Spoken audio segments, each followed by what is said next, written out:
மும்பை நகரின் பரபரப்பான வீதிகளில் இன்ஸ்பெக்டர் அர்ஜுன் தேஷ்முக் தனது ஜீப்பில் ஒரு அவசர வழக்கை துரத்திக் கொண்டிருந்தார். பாந்த்ராவிலிருந்து கோலாபாவுக்கு செல்லும் வழியில் டிராஃபிக் சிக்னல்களில் வாகனங்கள் நகர்ந்து கொண்டிருக்க ஜீப் மெதுவாக நகர்ந்தது. பரபரப்பின் ஒலிகள், ஹாரன்களின் சத்தம், தெருவோர வியாபாரிகளின் கூச்சல் எல்லாமே மும்பையின் உயிர்ப்பின் தாளமாக இருந்தது. திடீரென கிழிந்த ஆடை அணிந்த, காலில் செருப்பு இல்லாத ஒரு சிறுவன் ஜீப்பின் ஜன்னலருகே வந்தான். சாப், கொஞ்சம் பணம் கொடுங்க, பசியால் தவிக்கிறேன் என்று அவனது மெல்லிய குரல் அர்ஜுனின் காதில் விழுந்தது. அந்த குழந்தையின் முகத்தில் பசியின் நிழல், மங்கிய கண்கள், அவை அர்ஜுனின் மனதை உலுக்கின. அவர் ஜன்னலை திறந்து பஸ்ஸிலிருந்து பணம் எடுக்கத் தொடங்கிய போது அந்த குழந்தை திடீரென அர்ஜுனின் முகத்தை உற்று பார்த்தான். நீங்க தான் என் அப்பா என்று அதிர்ச்சியுடன் கத்தினான். என்ன? அர்ஜுன் அறியாமல் கேட்டார். குழந்தை இப்போது அழ ஆரம்பித்திருந்தான். சுற்றி நின்றவர்கள் என்ன நடக்கிறது என்று புரியாமல் பார்த்தனர்.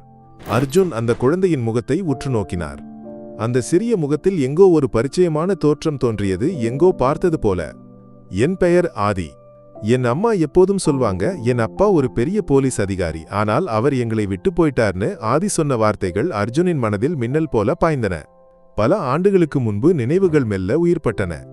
அவரது கல்லூரி காலத்தில் காதலித்த லக்ஷ்மியின் முகம் மனதில் தோன்றியது. லக்ஷ்மி அவரது முதல் காதல். இருவரும் ஒன்றாக வாழ வேண்டுமென்று கனவு கண்டவர்கள். ஆனால் அர்ஜுன் போலீஸ் சர்வீஸில் சேர்ந்தபோது குடும்பத்தின் ஜாதி வேறுபாடு என்ற பெயரில் அவரை லக்ஷ்மியிடமிருந்து பிரித்தனர். லக்ஷ்மி கர்ப்பமாக இருப்பதை அறிந்த போதும் குடும்பத்தின் மற்றும் சமூகத்தின் அழுத்தத்தின் முன் அர்ஜுன் தோல்வியடைந்தார். அவர் லக்ஷ்மியை கைவிட்டார், திரும்பி பார்க்கவில்லை. ஆதியின் கண்களில் கண்ணீர் மின்னியது. அம்மா சொல்வாங்க, அப்பா ஒரு நாள் திரும்பி வருவார்னு. ஆனால் அம்மா இப்போ இல்லை. இந்த வார்த்தைகள் அர்ஜுனின் இதயத்தில் கத்தியால் குத்தியது போல வலித்தது. என்ன, அம்மா எங்கே என்று அதிர்ச்சியுடன் கேட்டார். ஆதி கிழிந்த சட்டையின் முனையை விரல்களால் பிடித்து, அம்மாவுக்கு நோய் இருந்தது. பசி, ஒரு நாள் அம்மா கடவுளிடம் போயிட்டாங்க, இனி திரும்பி வரமாட்டாங்க என்று சொன்னான். இந்த வார்த்தைகளை கேட்டபோது அர்ஜுனின் நெஞ்சில் யாரோ கத்தி குத்தியது போல வலித்தது. சுற்றி நின்றவர்கள் என்ன நடக்கிறது என்று முணுமுணுக்க ஆரம்பித்தனர். ஆதி மெல்ல தொடர்ந்தான், என் அம்மாவின் பெயர் லக்ஷ்மி. அந்த பெயரை கேட்ட நொடி அர்ஜுனின் மனது 10 ஆண்டுகள் பின்னோக்கி சென்றது. லக்ஷ்மி அவரது உயிராக இருந்தவள். அவர் வாக்கு கொடுத்திருந்தார், அவளை திருமணம் செய்வேன் என்று.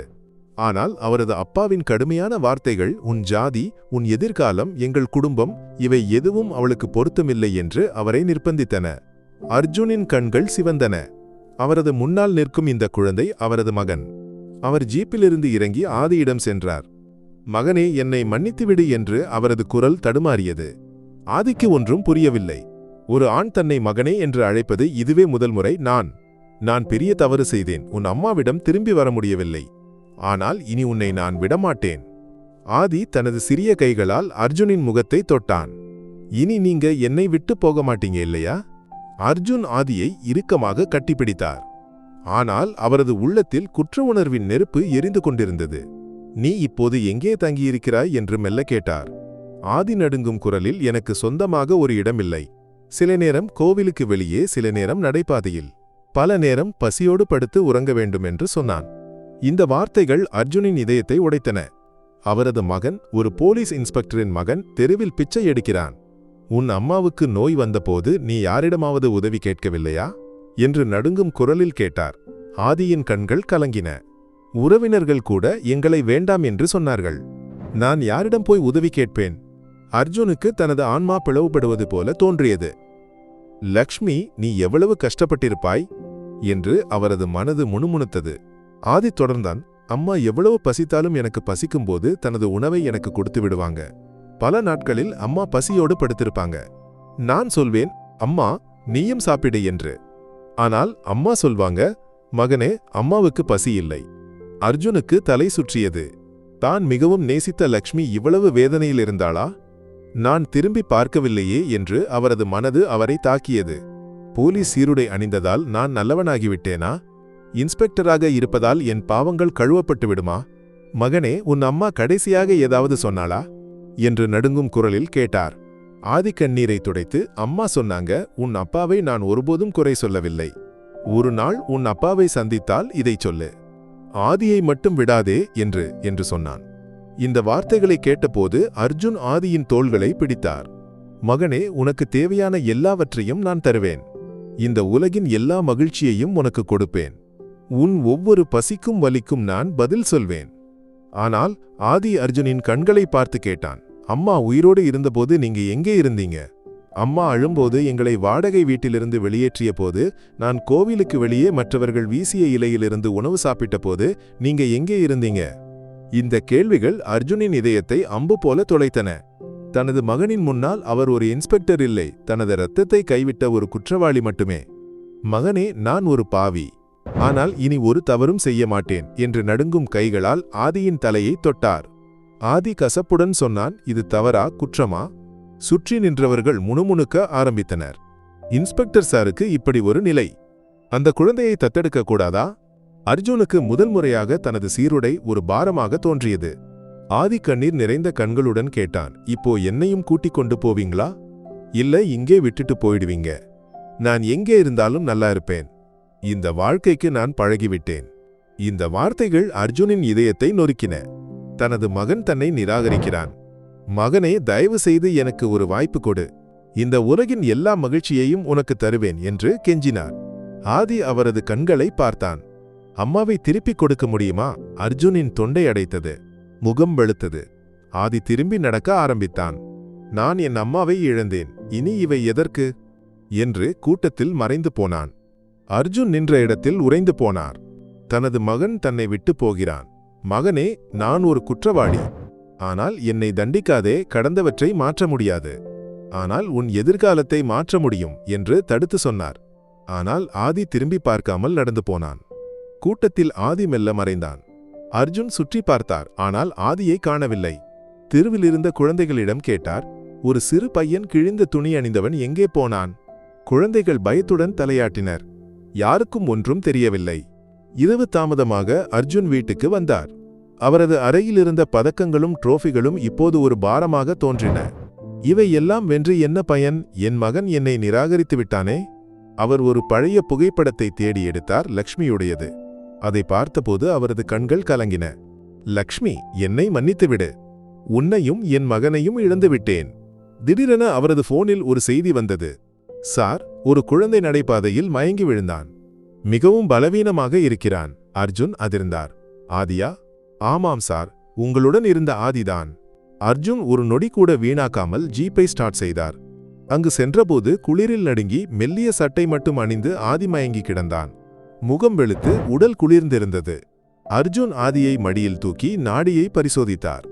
ஆதி கண்ணை திற மகனே. ஆனால் ஆதி அசையவில்லை. சுற்றி நின்றவர்கள் கத்தினர், சார், விரைவாக மருத்துவமனைக்கு கொண்டு போங்க. அர்ஜுன் ஆதியை காரில் ஏற்றி அருகில் உள்ள மருத்துவமனைக்கு பறந்தார். ஆதியின் குளிர்ந்த கைகள் அவரது கைகளில் உறைந்திருந்தன. ஆதி, உனக்கு ஒன்றும் ஆகாது. நான் உன்னை விடமாட்டேன் என்று கண்ணீர் வடித்தார். கடவுளே, எந்த தண்டனை வேண்டுமானாலும் எனக்கு கொடு, என் மகனை மட்டும். மருத்துவமனையில் டாக்டர் ஆதியை பரிசோதித்தார். குழந்தை பல நாட்களாக பசியில் இருக்கிறான். உடல் மிகவும் பலவீனமாக உள்ளது. நிலைமை மோசமாக உள்ளது. அர்ஜுன் கெஞ்சினார், டாக்டர், என் மகனை காப்பாற்றுங்கள். டாக்டர்கள் ஆதிக்கு சிகிச்சை தொடர்ந்தனர். அர்ஜுனின் இரத்தம் கூட ஆதிக்கு தேவைப்பட்டது. இரத்தம் பொருந்தியது. அர்ஜுன் ஸ்ட்ரெச்சரில் படுத்தார். அவரது இரத்தம் ஆதியின் உடலுக்குள் பாய்ந்தது. ஒரு தந்தை தனது மகனின் உயிரை தனது இரத்தத்தால் மீட்க முயற்சிக்கிறார். இரத்தம் கொடுத்த பிறகு ஆதியின் இதய துடிப்பு நிலையானது. டாக்டர்கள் நிம்மதி அடைந்தனர். ஆனால் ஆதியின் கண்கள் மூடியிருந்தன. அர்ஜுன் அவனருகில் அமர்ந்தார். மகனே, அப்பா இனி ஒருபோதும் உன்னை தனியாக விடமாட்டேன். திடீரென ஆதியின் கை சற்று அசைந்தது. அர்ஜுன் ஆர்வமாக பார்த்தார். ஆதியின் கண்கள் மெல்ல திறந்தன. அப்பா, இனி நீங்க என்னை விட்டு போக மாட்டீங்க இல்லையா? அர்ஜுன் கண்ணீர் வடித்தார். இல்லை மகனே, ஒருபோதும் இல்லை. நான் உன்னை என் உயிரை விட அதிகமாக நேசிப்பேன். உன்னை பிரிய மாட்டேன். ஆதியின் கண்களிலிருந்து கண்ணீர் வழிந்தது. அம்மா சொன்னாங்க அப்பா திரும்பி வரணும்னு. ஆனால் அம்மா. அர்ஜுன் ஆதியை இறுக்கமாக கட்டிப்பிடித்து அழுதார். மகனே, என்னை மன்னித்துவிடு. மருத்துவமனை அறை நிசப்தமாக இருந்தது. ஆதியின் மூச்சு மெல்ல நின்றது. டாக்டர் வந்து ஆதியின் நாடியை பரிசோதித்தார். குழந்தை மிகவும் பலவீனமாக உள்ளான். உடல் இரத்தத்தை ஏற்கவில்லை என்றால் ஆபத்து அதிகம். அர்ஜுன் பயந்தார். டாக்டர், எது வேண்டுமானாலும் செய்யுங்கள். என் மகனை விட்டு போக விடாதீர்கள். திடீரென மானிட்டரில் இதய துடிப்பு மெதுவாகியது. ஆதியின் கண்கள் மெல்ல மூடின. அர்ஜுன் பதறினார். டாக்டர், என் மகனை பாருங்கள், அவன் ஒன்றும் பேசவில்லை. டாக்டர்கள் விரைவாக செவிலியர்களை அழைத்தனர். ஆக்சிஜன் அளவு குறைகிறது, விரைவாக வெண்டிலேட்டர் பொருத்துங்கள். ஆதியை வெண்டிலேட்டருக்கு மாற்றினர். அவனது மெல்லிய உடல் இயந்திரங்களின் உதவியுடன் மூச்சுவிட்டது.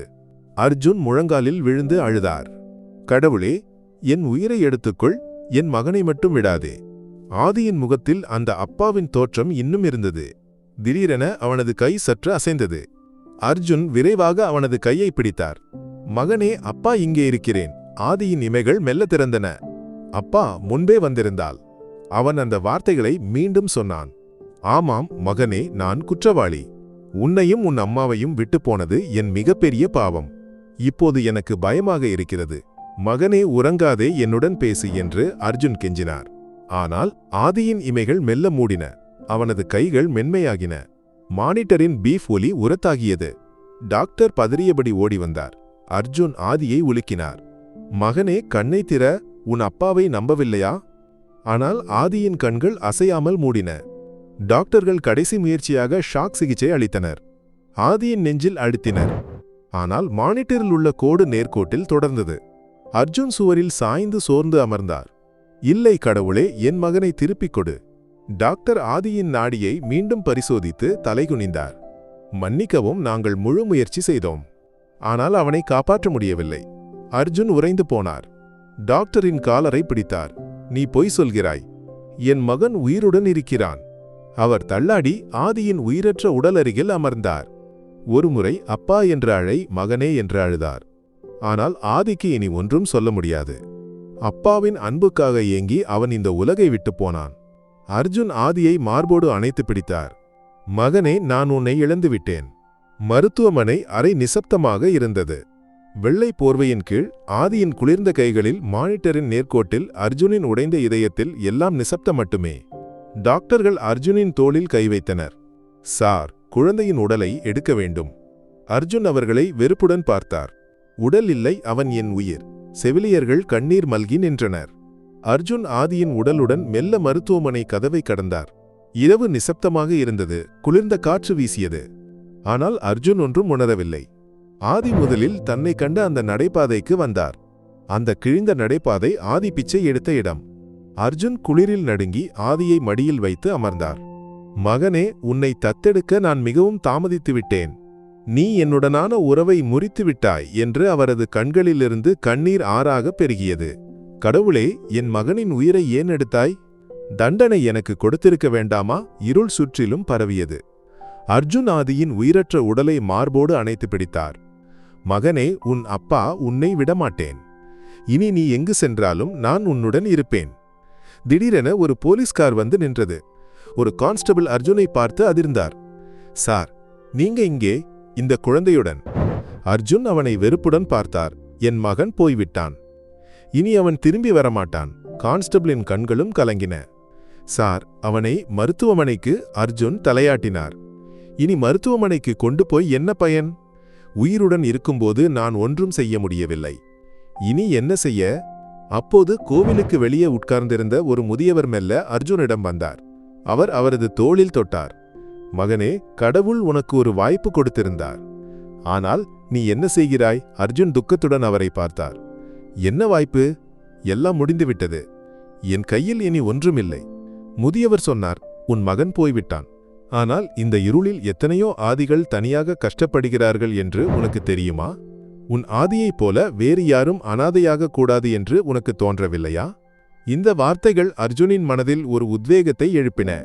தூரத்தில் ஒரு ஹோட்டலுக்கு வெளியே சில குழந்தைகள் பாத்திரங்களை கழுவுகின்றனர்.